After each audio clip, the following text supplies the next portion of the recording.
జై శ్రీరామ్. నమో కనకదుర్గ. శ్రీమాత్రే నమః. శ్రీ గురుభ్యో నమః. 2024 సంవత్సరం ఏప్రిల్ మాసంలో ఆఖరి వారఫలాలు. ఏప్రిల్ మాసం ఆఖరి వారఫలాలు అంటే ఏప్రిల్ 28వ తారీఖు నుంచి మే 4వ తారీఖు వరకు ఈ వారాంతం కూడా ద్వాదశ రాశుల వాళ్ళకి గోచర గ్రహస్థితుల ఫలితాలు. మొదటగా గోచర గ్రహస్థితులు. అన్నిట్లోకి ప్రథమ రాశి అయిన మేషరాశిలో సూర్యనారాయణమూర్తి సంచారం జరుగుతూ ఉంది.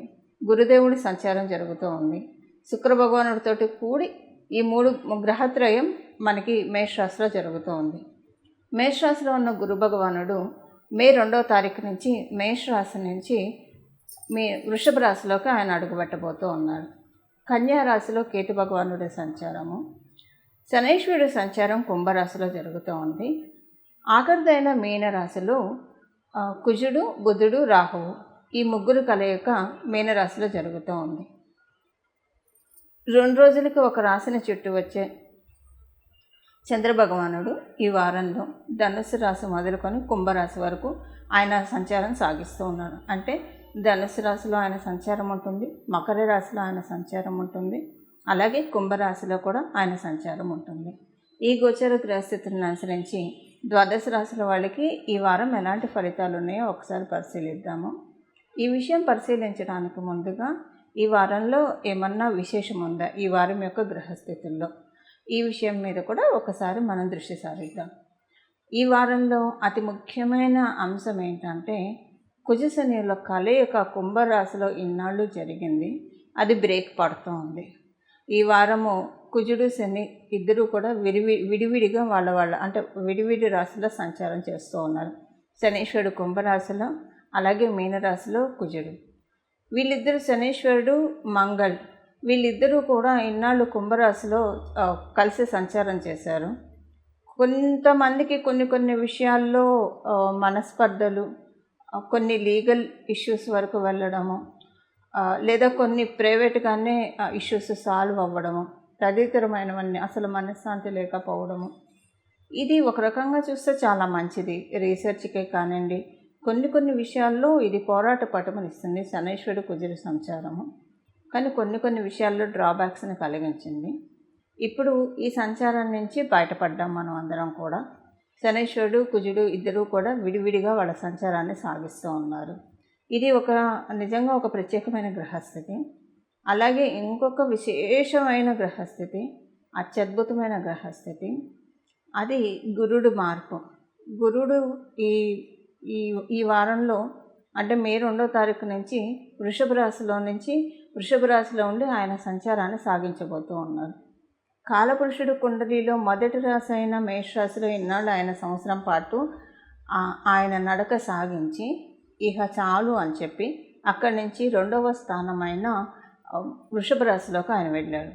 గురు భగవానుడు పాదం న్యాచురల్ సైకిల్ అయినట్టు 2nd హౌస్లో ఆయన సంచారం నిజంగా చాలా మంచి విషయాల్ని సూచిస్తుంది. అలాగే కొన్ని జాగ్రత్తలను కూడా అట్ ద సేమ్ టైం హెచ్చరిస్తుంది.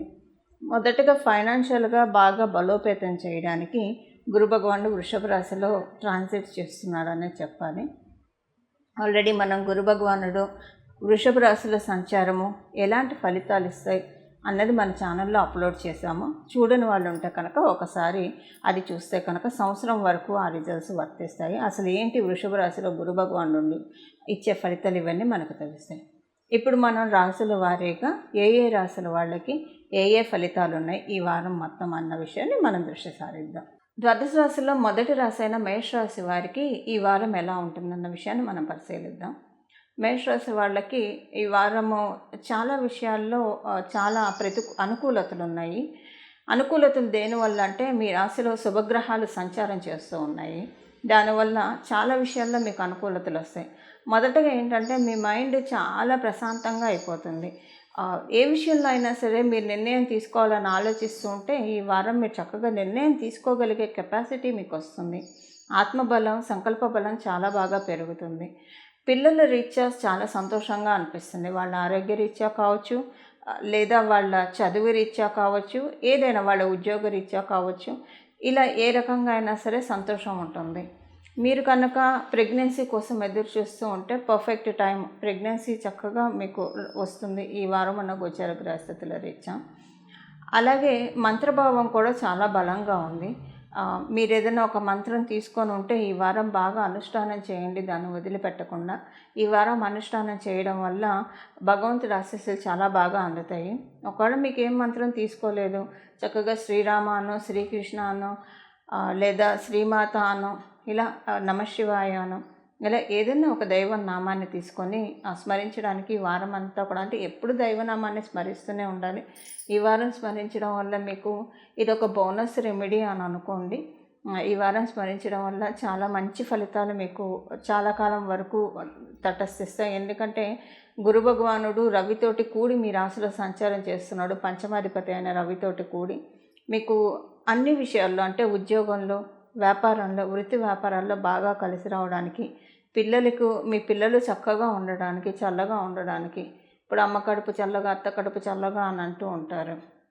మీ పిల్లలు ఎప్పుడు అలా నిజంగా ఆ మాట అక్షర సత్యం అవ్వడానికి ఈ వారం మీరు అనవసరమైన వ్యర్థ ప్రసంగాలు మానేసేసి కేవలం మీ పనులు మీరు చేసుకుంటూ డే టు డే లైఫ్లో మీరు ఉద్యోగస్తులైతే ఉద్యోగం, వ్యాపారస్తులైతే వ్యాపారం, అవన్నీ చక్కగా చేసుకుంటూ వీలైనంత వరకు మనసులో మానసికంగా ఏదో ఒక దైవ నామాన్ని స్మరించడం వల్ల చాలా చక్కటి ఫలితాలు మీకు వస్తాయి. కాలం చాలా విలువైనది. అందులో ఇప్పుడు ఇంకా ప్రీషియస్. కాలాన్ని మనం లెక్కగట్టేది రవిచంద్రుల ఆధారితంగా. రవి సూర్యనారాయణమూర్తి మీ రాశిలో ఉన్నారు. సో టైంని చాలా ప్రొడక్టివ్గా వాడుకోండి. చాలా అంటే చాలా ప్రొడక్టివ్గా వాడుకోండి. ఈ వారం మీరు వాడే ప్రొడక్టివిటీని బట్టి మీకు ఈ సంవత్సరం, అంటే మీకు ఇక్కడి నుంచి మీకు చాలా విషయాల్లో చాలా మార్పులు చోటు చేసుకుంటాయి. ఈ ఒక విషయంలో మటుకు మీరు వదిలిపెట్టకుండా టైంని పట్టుకుంటే కనుక చాలా బాగుంటుంది. అలాగే పై అధికారులతో అనుకూలమైన వాతావరణం ఉంటుంది. ఉద్యోగస్తులకి అనుకూలమైన సమయమే, విద్యార్థినులకి కూడా అనుకూలమైన సమయమే. ఇవి ఈ వారం యొక్క గోచర గ్రహస్థితుల ఫలితాలు మేషరాశిలో పుట్టిన వాళ్ళందరికీ కూడా. ఈ వారం చేసుకోవాల్సిన పరిహారము ఎవరైనా బీద విద్యార్థులకి నెక్స్ట్ అకాడమిక్ ఇయర్కి ఎవరైనా ఫీజు కట్టడానికి ఇబ్బంది పడుతూ ఉన్నా, లేదా బుక్స్ కొనుక్కోవడానికి, వీటికి సహకారం అందిస్తే మంచిది. మీ శక్తి ఉంటే కనుక దీనికి సహకారం చేస్తే మంచిది. ఈ వారం ఉన్న గోచర గ్రహస్థితుల రీత్యా దీనికి కనుక మీకు శక్తి లేకపోతే, అంటే బీద విద్యార్థులకి కనీసం ఒక పెన్ను, ఒక బుక్కు కొనిచ్చినా కూడా పర్వాలేదు. ఒక ముగ్గురు కన్నా సరే అలా కొనిచ్చినా పర్వాలేదు. ఒకవేళ ఇది కుదరకపోతే, అంటే మీకు ఒకవేళ శక్తి ఉంటే కొంచెం ఎక్కువే చేయడానికి ప్రయత్నించండి. కుజుడు, బుధుడు వీళ్ళిద్దరూ కలిసి మీనరాశిలో సంచారం, ఆఖరిదైన మీనరాశిలో, కాలపురుషుడి కుండలిలో ఆఖరిదైన మీనరాశిలో సంచారం చేస్తూ ఉన్నారు. విద్యాదానం చేస్తే మంచిది. విద్యాదానం అంటే ఒకటి, మీరు గురువులైతే, అంటే అధ్యాపకులు సాధారణంగా చాలా ఫ్రీ సర్వీసెస్ చేస్తూ ఉంటారు. అలా మీకు తెలిసిన సబ్జెక్ట్ ఎవరో ఒకరికి ఎంతో కొంత చెప్పడానికి ప్రయత్నించడము, లేదా అలా కాకపోయినా సరే ఇలా ఎఫర్ట్ చేయలేని వాళ్ళకి ఏదో ఒక సర్వీస్ చేయడము, చదువు పరంగా వాళ్ళు చదువుకోవడానికి మీకు కలిగిన దాంట్లో మీకు తోచినంత. ఇది కూడా ఇది చేయలేమో మేము, ఇప్పుడు ప్రస్తుతం ఉన్న కండిషన్లో ఇది మా వశం కాదు, భగవంతుడిస్తే ఉత్తరోత్తర చూద్దాము అనుకునే కండిషన్లో కనుక మీరు ఉంటే అప్పుడు కూడా ఏ భంగా లేదండి. అప్పుడు సరస్వతి అమ్మవారి ద్వాదశ నామ స్తోత్రాన్ని చదవడానికి 3 సార్లు ప్రతిరోజు చదవడానికి ప్రయత్నించండి. ఒకవేళ మీకు సరస్వతి అమ్మవారి ద్వాదశ నామ స్తోత్రం తెలియకపోతే, మనకి పూజా బుక్స్లో ఉంటాయి, స్తోత్రాలు బుక్స్లో దొరికితే చేయండి. ఒకవేళ అలా దొరకకపోతే కనుక ఇప్పుడు మనం తెలుసుకున్న ఈ మంత్రాన్ని ఈ వారం మొత్తం కూడా జపించడానికి ప్రయత్నించండి. ఆ మంత్రం ఇప్పుడు ఒకసారి చెప్తాను. శ్రీ సరస్వతే నమః, శ్రీ వాగ్వాదినే నమః. శ్రీ సరస్వతే నమః, శ్రీ వాగ్వాదినే నమః. శ్రీ సరస్వతే నమః, శ్రీ వాగ్వాదినే నమః. ఈ నామాన్ని ఈ వారం అంతా కూడా పఠించండి. ఈ నామం పఠించడం రెండవ నామం కనుక మీకు కన్ఫ్యూజింగ్గా ఉంటే సరస్వతి నమః, సరస్వతి నమః, సరస్వతి నమః అని అనుకోవచ్చు. ఈ రెమెడీ ఈ వారం అంతా చేయండి.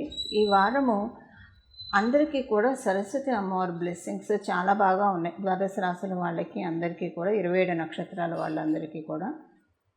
దీనికి కారణం ఏంటంటే, ఈ వారము గురు భగవానుడు వృషభ రాశిలోకి వెళ్తూ బుధ భగవానుడికి రాశి అయిన మిథున రాశి నుంచి 12th హౌస్లో ఉన్నాడు. పంచమ దృష్టితో బుధ భగవానుడు రాశి అయిన కన్యా రాశిని చూస్తున్నాడు. అలాగే ఆ గురువు నుంచి బుధుడు లాభస్థానంలో ఉన్నాడు. ఈ కండిషన్స్ రీత్యా ఇక్కడ అందరికీ కూడా నాలెడ్జ్ యాక్టివేట్ అవ్వడానికి, అంటే ఆల్రెడీ నాలెడ్జ్ ఉన్నా కూడా ఒక్కొక్కసారి మనకి తెలియకుండా రాంగ్ డెసిషన్స్ తీసుకుంటూ ఉంటాం, లేదా ఏ డెసిషన్ తీసుకోవాలో మనకు అర్థం కాదు. ఒక్కోసారి ఒక పని ఎలా చేయాలో తెలియక ఇబ్బంది పడుతూ ఉంటారు. ఒక్కోసారి ఎవరితో ఎలా మాట్లాడో తెలియక ఇబ్బంది పడుతూ ఉంటారు. ఏం మాట్లాడినా తప్పులు పదార్థాలు వస్తున్నాయని బాధపడుతూ ఉంటారు. వీటన్నిటి నుంచి కూడా దేనికైనా వాక్య ప్రధానం కదండి. అందుకే మన పెద్దలు చెప్తూ ఉంటారు, నోరు మంచిదైతే ఊరు మంచిది అవుతుందని. ఇలా మన నోరు మంచిది అవ్వాలన్నా, అందరి దృష్టిలో మనం చక్కగా నానాలన్నా కూడా ఈ వారం ఈ పరిహారం చేసుకుంటే కనుక అత్యద్భుతమైన ఫలితాలు మీరు నిస్సందేహంగా చూస్తారు. మంగళం. నమో భగవతే వాసుదేవాయ.